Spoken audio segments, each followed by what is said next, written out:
अस्सलाम वालेकुम। मेरा नाम डॉक्टर अवैस अनवर है और बहुत सारे स्टूडेंट्स जो है वो फरमाइश कर रहे थे कि भाई हमें समझ नहीं आ रहा कि जो सिलेबस रिड्यूस हुआ है सिंध बोर्ड का फ़र्स्ट ईयर का या सेकेंड ईयर का, तो उसके अंदर क्या क्या चीज़ें करनी है, क्या क्या चीज़ें नहीं करनी, क्योंकि बहुत एम्बिगस सा सिलेबस जो है वो दिया गया है जिसके अंदर क्लियर कट नहीं है कि कौन से टॉपिक्स जो है वो छोड़ने हैं, कौन से टॉपिक्स करने हैं। क्लियर तो वही बता सकता है कि जिसने सिलेबस रिड्यूस किया है, बट कोशिश करेंगे समझने की कि भाई क्या वो कहना चाह रहे हैं या कौन से टॉपिक्स जो हैं वो कवर करने हैं। अच्छा, ये बात जो हो रही है कुल मिला के सिंध के बोर्ड की हो रही है। जो सिलेबस रिड्यूस हुआ है या जो पेपर का पैटर्न डिसाइड हुआ है 50% MCQ वाला, 50% क्वेश्चंस वाला, वो सिंध का है।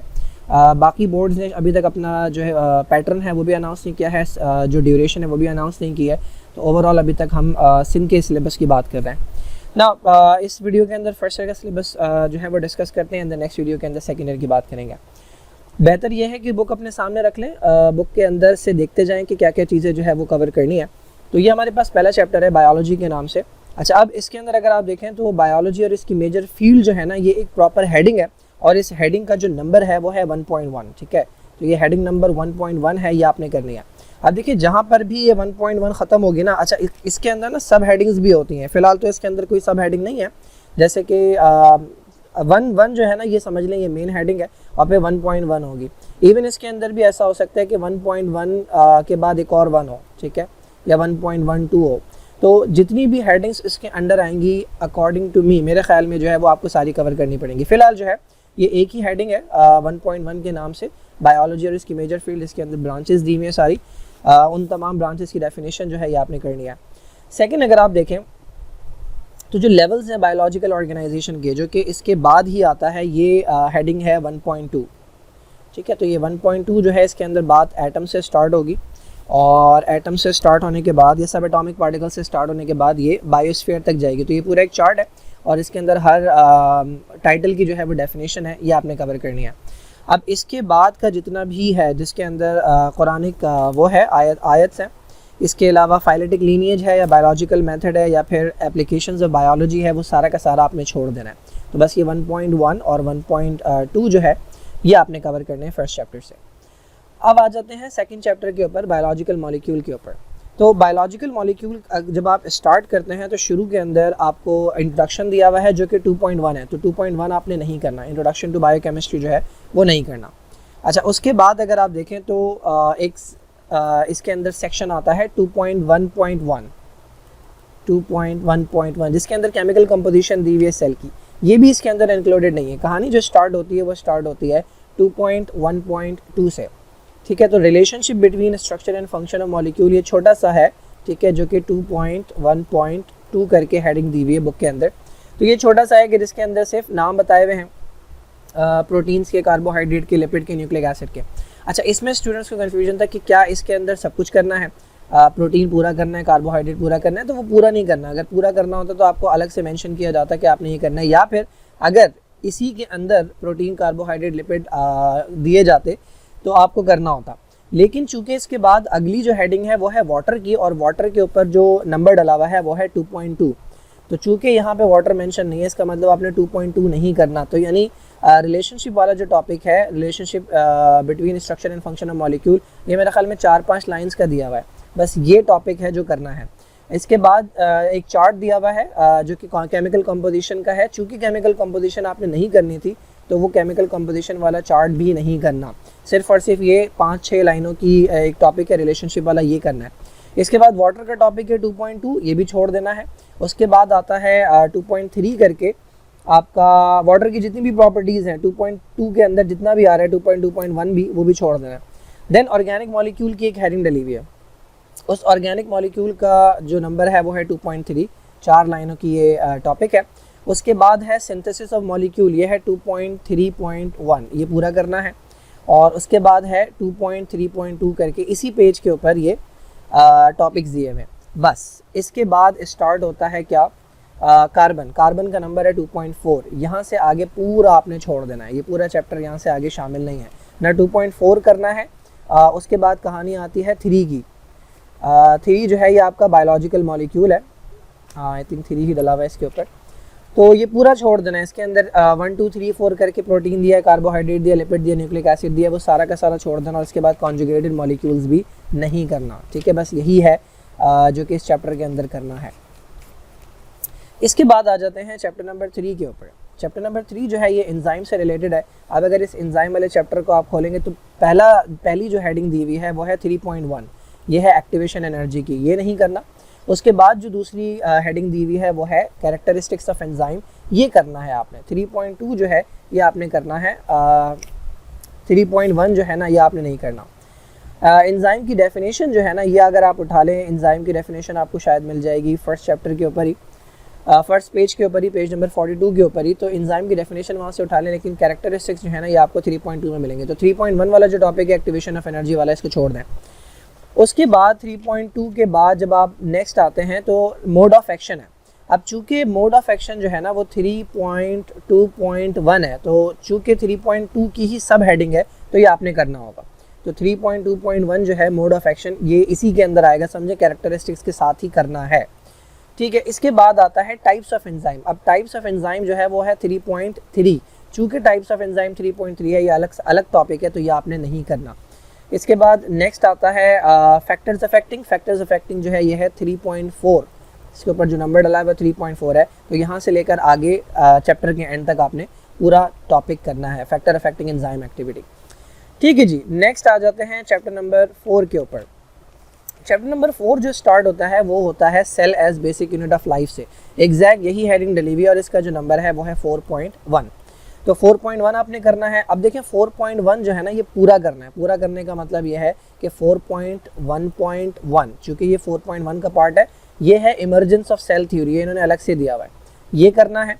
अच्छा, इसके बाद आता है 4.1.2, वो है माइक्रोस्कोप। हालांकि यहाँ पे माइक्रोस्कोप दिया हुआ नहीं है, लेकिन चूँकि इमर्जेंस ऑफ सेल थ्योरी के अंदर आ रहा है ये 4.1.2 जो है ये 4.1 के ही अंदर आ रहा है, बेसिक यूनिट ऑफ लाइफ के अंदर, तो ये आपने इसके साथ कवर करना होगा।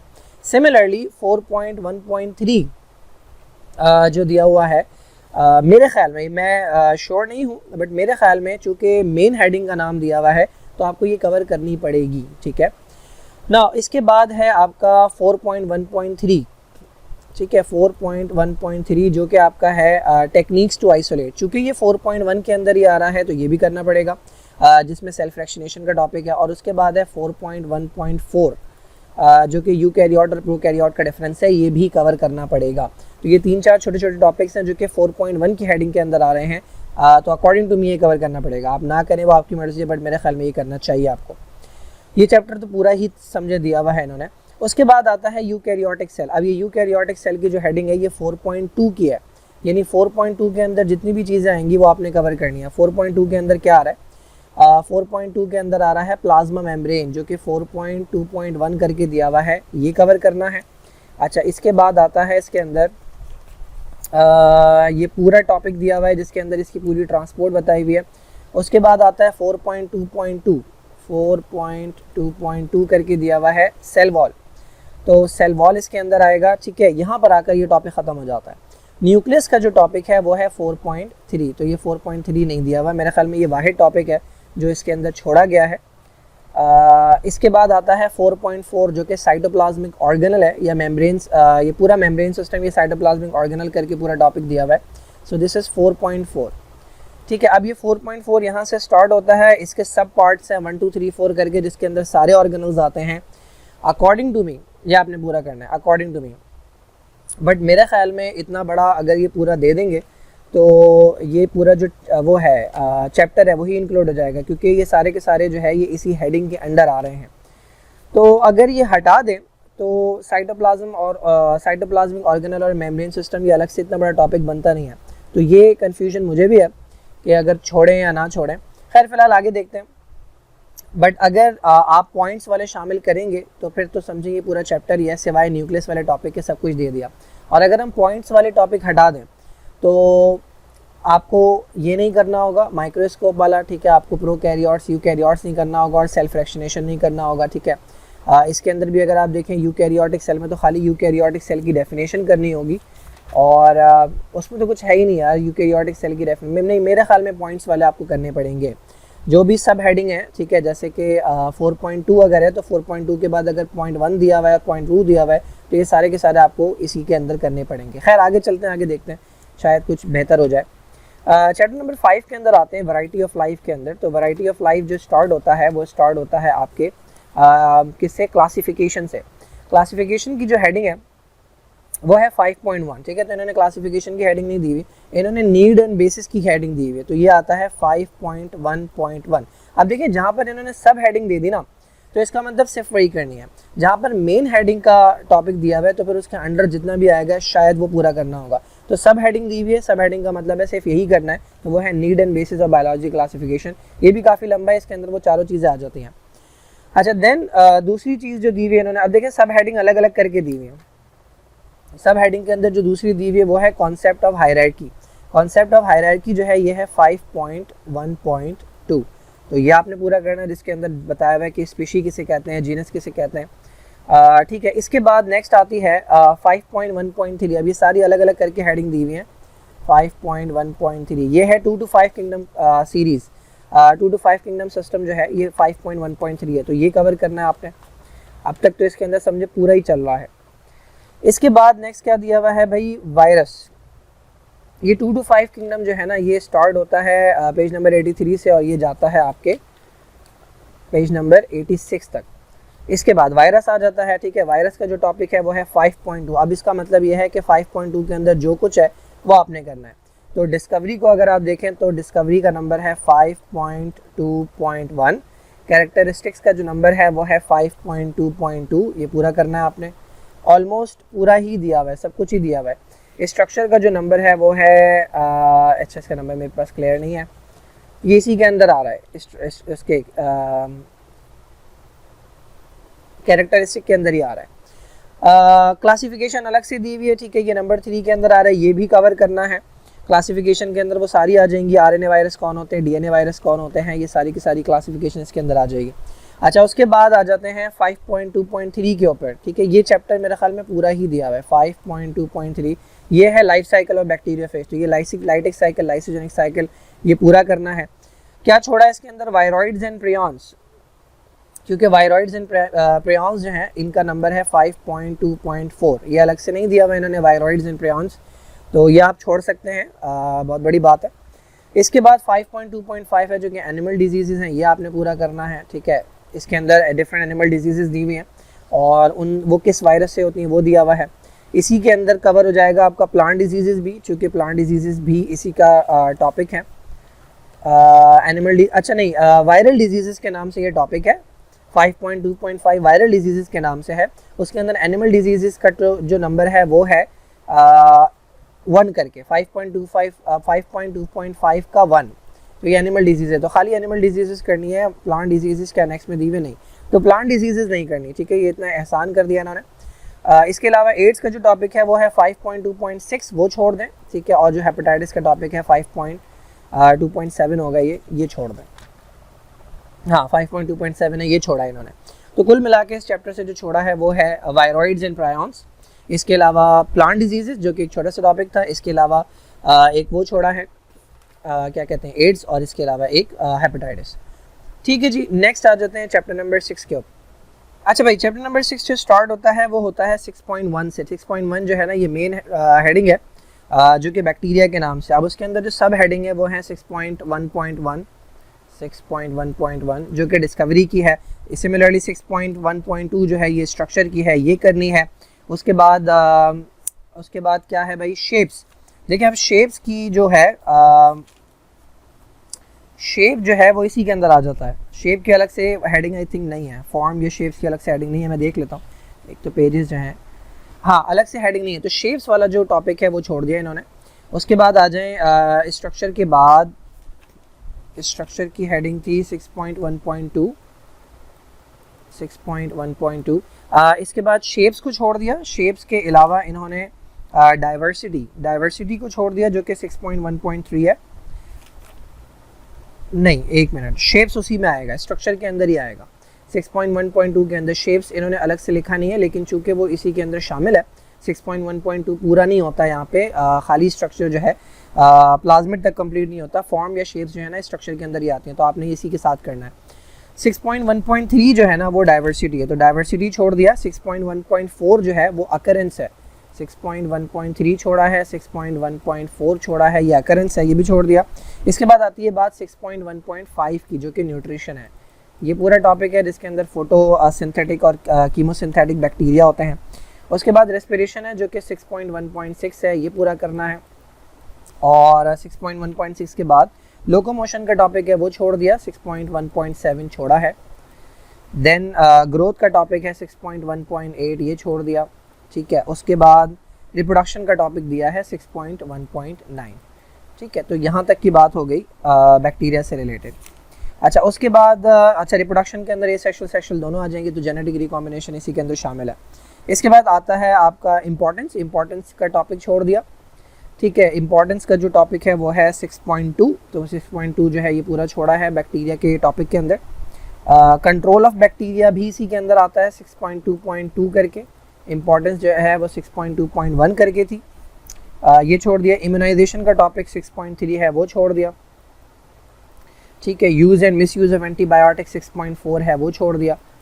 इसके अलावा अब आ जाती है बात साइनोबैक्टीरिया के ऊपर। तो साइनोबैक्टीरिया जो है ये 6.5 है, अब इसके अंदर पूरा ही कर लें। नॉस्टॉक का स्ट्रक्चर जो है ये साइनोबैक्टीरिया के इनिशियल कैरेक्टरिस्टिक्स आ गए, जो कि 6.5.1 है। उसके बाद 5.2 जो है वो नॉस्टॉक है, नॉस्टॉक का स्ट्रक्चर।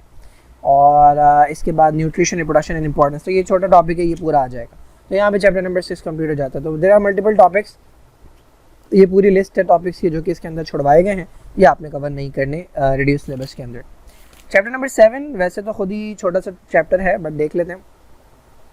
तो चैप्टर नंबर 7 जो स्टार्ट होता है वो होता है डाइवर्सिटी से, डाइवर्सिटी अमंग प्रोटिस्टा। एक छोटी सी हेडिंग दी हुई है इसके अंदर। तो अब इसके अंदर अगर हम देखें तो ये कौन सी हेडिंग है, ये डाइवर्सिटी जो है ना, ये 7 करके हेडिंग है, 7, ठीक है। और इसके बाद जो प्लांट लाइक प्रोटॉक्टिस्ट है वो 7.1 करके है, ठीक है। तो 7.1, तो प्लांट लाइक प्रोटॉक्टिस्ट के अंदर पूरा आ जाएगा आपका जो क्लोरेला है और अल्वा है, ये दोनों आ जाएंगे क्योंकि ये 7.1.1 करके और 7.1.2 करके दिए हुए। उसके बाद फंजाई लाइक प्रोटॉक्टिस्ट जो है ये 7.2 करके आता है। तो फंजाई लाइक के अंदर आपके दोनों आ जाएंगे, स्लाइम मोल्ड आ जाएगा और वाटर मोल्ड आ जाएगा, और इसकी इकोनॉमिक इंपॉर्टेंस भी आ जाएगी। और उसके बाद लास्ट प्रोटोजोआ क्लासिफिकेशन है, ठीक है। तो इसके अंदर पूरा चैप्टर ही दिया हुआ है, इसके अंदर कोई चीज़ इन्होंने मिस नहीं की। क्या चीज़ मिस की है? लास्ट में बिल्कुल जो लाइफ साइकिल है प्रोटोजोआ और इसकी क्लासिफिकेशन के बाद जो लाइफ साइकिल है मलेरिया की, वो आपने नहीं करनी। हालांकि वो आती तो 7.3 के अंदर ही है, यानी जो प्रोटोजोआ है वो 7.3 है। सॉरी, जो एनिमल लाइक प्रोटॉक्टिस है, चूँकि एनिमल लाइक प्रोटॉक्टिस इन्होंने नहीं दिया, एनिमल लाइक प्रोटॉक्टिस देते तो 7.3 हो जाता। तो 7.3 के अंदर आपको फिर 7.3.1 भी करना पड़ता है, यानी लाइफ साइकिल भी करनी पड़ती। तो चूँकि इन्होंने एनिमल लाइक प्रोटॉक्टिस नहीं दिया, इन्होंने दिया है खाली प्रोटोजोआ। तो प्रोटोजोआ जो है वो आपने करना है। प्रोटोजोआ और इसकी क्लासिफिकेशन के अंदर 5 जो क्लासेस है वो करनी है, वो नहीं करना जो कि आपका life cycle of malarial parasite. तो मलेरिया वाला पूरा टॉपिक जो है वो आप छोड़ सकते हैं। बाकी वो वैसे भी नहीं पूछा जाता था, सिर्फ मलेरिया के शायद सिम्टम्स पूछे जाते थे, बट खैर वाला टॉपिक आपने छोड़ देना है। Now let's talk about the chapter number 8। Chapter number 8 जो है वो फंजाई से रिलेटेड है। ये स्टार्ट होता है आपका 8.1 से। 8.1 जो है ये बॉडी ऑफ फंगस करके हेडिंग है 8.1। तो ये आपने पूरा करना है। बॉडी ऑफ फंगस जो है ये स्टार्ट होता है आपका सिंपल बॉडी के स्ट्रक्चर से। उसके बाद न्यूट्रिशन इन फंजाई जो है ये इसके अंदर आता तो है 8.1.1 करके। उसके बाद आता है इसमें रिप्रोडक्शन। अच्छा, अब इन्होंने यहाँ पर जो दिया हुआ है विद रेफरेंस से स्ट्रक्चर दिया हुआ, रिप्रोडक्शन दी हुई है, न्यूट्रिशन अलग से इन्होंने मेंशन नहीं किया, बट 8.1 बॉडी ऑफ फंगस के अंदर आता है। लेकिन अगर हम क्लासिफिकेशन की बात करें तो classification of fungi with reference to structure reproduction, अच्छा ये आगे वाला टॉपिक है, ये आगे वाला टॉपिक है, ठीक है। 8.1 के अंदर पूरा आ जाएगा। 8.1 के अंदर स्टार्ट होगा इसके स्ट्रक्चर से, जो बेसिक चीज़ें दी हुई हैं। उसके बाद न्यूट्रिशन जो है ना, न्यूट्रिशन का टॉपिक भी 8.1.1 करके है, ये पूरा होगा। इसके बाद इसके अंदर रिप्रोडक्शन का टॉपिक 8.1.2 करके ये पूरा होगा। यहाँ पर आकर ये टॉपिक ख़त्म होगा। उसके बाद क्लासिफिकेशन का जो टॉपिक है वो 8.2 करके है, ठीक है, 8.2। तो अब इस क्लासिफिकेशन के अंदर इसकी चारों क्लासेस आएंगी, क्योंकि वो 1 2 3 4 करके दी हुई हैं। तो बेसिकली ये चैप्टर पूरा दिया हुआ है इन्होंने। आखिरी जो टॉपिक है लैंड एडेप्टेशन, वो अलग से टॉपिक है, वो 8.3 करके है, और उसके बाद इकोनॉमिक इम्पोर्टेंस 8.4 करके है। अच्छा, इंपॉर्टेंस भी दी हुई है, इंपॉर्टेंस भी दी हुई है, इसका मतलब ये पूरा चैप्टर ही है। एक लैंड वाला टॉपिक जो है, लैंड अडेप्टेशन, जो बहुत छोटा सा टॉपिक है 3 लाइन का, वो अगर आप चाहें तो छोड़ सकते हैं, लेकिन चूंकि इकोनॉमिक इंपॉर्टेंस दी हुई है तो इसके अंदर ये पूरा चैप्टर है। 8.1, 8.2, 8.3 और 8.4 करके जो टॉपिक्स हैं ये सारे के सारे कवर होंगे इस चैप्टर के अंदर। तो ये चैप्टर तकरीबन जो है ये पूरा ही है। अच्छा जी, इसके बाद आता है हमारे पास chapter number 9। Chapter number 9 kingdom plantae है। किंगडम प्लांटी के अंदर 9.1 जो टॉपिक है वो है क्लासिफिकेशन ऑफ प्लांट्स, जिसके अंदर इन्हें डिवाइड किया गया है ब्रायोफाइट्स और ट्रैक्योफाइट्स के अंदर। ये एक टॉपिक है, छोटा सा टॉपिक है। उसके बाद 9.2 करके जो है वो ब्रायोफाइट्स हैं, 9.2 करके ब्रायोफाइट्स हैं। ब्रायोफाइट्स यहाँ से स्टार्ट होता है। अब इसमें देखें ये वाला जो टॉपिक है 9.2.1, ये जनरल कैरेक्टरिस्टिक्स के नाम से है, ये करना है। उसके बाद एडेप्टेशंस के नाम से है 9.2.2, ठीक है, जिसमें आपकी एडेप्टेशंस हैं, एडेप्टेशंस टू लैंड हैबिटेट। और उसके बाद आती है क्लासेस। क्लासेस जो है ये आपका 9.2.3 करके है, कहाँ गया, हाँ 9.2.3 करके क्लासेस हैं। और लाइफ साइकिल जो है इसकी वो आई थिंक 9.2.4 करके है। तो पूरा ब्रायोफाइट्स का जो टॉपिक है वो दिया हुआ है, ठीक है, पूरा ब्रायोफाइट का topic. Now next tracheophytes. Tracheophyte का टॉपिक दिया हुआ है 9.3 करके, ये आएगा। अच्छा, अब 9.3.1 करके ट्रैक्योफाइट की बेसिक डेफिनेशन दी हुई है तो वो करनी है। और 9.3.2 करके जो है वो major groups of vascular plants दिया हुआ है। अब ये topic major groups of vascular plants यहाँ से स्टार्ट होता है और ये जाता है, इसके अंदर साइलोप्सिडा आता है, एवोल्यूशन ऑफ लीफ आता है, लाइकोप्सिडा आता है, एवोल्यूशन ऑफ सीड आता है, स्फिनोप्सिडा आता है, टेरोप्सिडा आता है, लाइफ साइकिल ऑफ फर्न आती है, और ये यहाँ जाकर कंप्लीट होता है। नहीं, ये स्पर्मोप्सिडा भी इसी के अंदर आता है, ठीक है। बट चूंकि इन्होंने स्पर्मोप्सिडा अलग से दिया हुआ है तो मेरा ख्याल ये है नहीं, अच्छा मैं समझ गया। ये पूरा टॉपिक है कि जिसके अंदर ट्रैक्योफाइट्स की 5 क्लासेस आएंगी और उनकी जितनी भी डिस्क्रिप्शन दी हुई है ना वो पूरी आएगी। यस, ठीक है, साइलोप्सिडा, लाइकोप्सिडा वगैरह सब आएंगे। ये टॉपिक यहाँ पर ख़त्म होता है। एंजियोस्पर्म्स डबल फर्टिलाइजेशन जो टॉपिक है यहाँ पर ख़त्म होगा। इसके बाद जो अगला टॉपिक है वो है 9.4 spermopsida as successful group of land plants. ये एक छोटा सा टॉपिक है 9.4 करके, तो ये अलग से है। अब यहाँ पर आकर इन्होंने ख़त्म कर दिया। इसके बाद जो टॉपिक है वो है 9.5, ये वाला टॉपिक इन्होंने नहीं दिया। 9.5 जो टॉपिक है वो है जनरल अकाउंट ऑफ रोज़ेसी वगैरह, जो फैमिलीज़ हैं, 6 फैमिलीज़ हैं, वो नहीं दी हुई। तो कुल मिला के इस चैप्टर के अंदर स्टार्ट से दिया हुआ है, एंड तक दिया हुआ है, सिर्फ फैमिलीज़ जो है ना वो रिमूव की हैं रिड्यूस सिलेबस से। तो तकरीबन काफ़ी सारी चीज़ें दी हुई हैं, ठीक है जी। तो फ़िलहाल इसको यहाँ तक रखते हैं। एक और वीडियो बनाऊँगा मैं, क्योंकि बहुत लंबी हो गई है, अपलोड करने बड़ा मसला होने लगा मुझे। तो बाकी जो है वो नेक्स्ट वीडियो के अंदर कवर करते हैं।